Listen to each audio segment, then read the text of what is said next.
Police त्यांचं काम चोख बजावत होते. पोलिसांच्या प्रयत्नांना घाबरून कराडनं शरणागती पत्कारली. वाल्मिक कराडवर भरत गोगावलेंची प्रतिक्रिया. अजित पवारच पुण्याचे पालकमंत्री होतील. पालकमंत्रीपदावर मंत्री दत्ता भरणेंची प्रतिक्रिया. अजित पवारांच्या आई आशा पवारांनी पंढरपुरात विठ्ठलाचं दर्शन घेतलं. सर्व वाद मिटून पवार कुटुंब गुण्या गोविंदानं नांदावं. आशा पवार यांचं विठुरायाच्या चरणी साकडं. निवडणुकांनंतर मराठी माणसांविरोधात दंडेलशाही सुरू. आपल्या शाखा कार्यालय पुन्हा एकदा लोकांसाठी खुली करा. नवीन वर्षाच्या शुभेच्छा देताना राज ठाकरेंचं कार्यकर्त्यांना आदेश.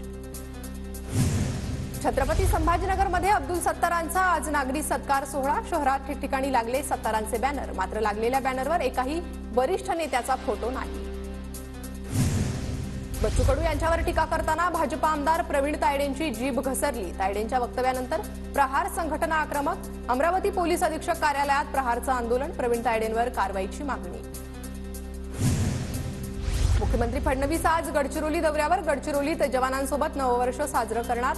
C-60 जवानांचा मुख्यमंत्र्यांकडून सत्कार होणार. स्थानिक स्वराज्य संस्थांच्या निवडणुकांकडे सर्वपक्षीय कार्यकर्त्यांचं लक्ष. निवडणुकीबाबत 22 जानेवारीला सर्वोच्च न्यायालयात सुनावणी.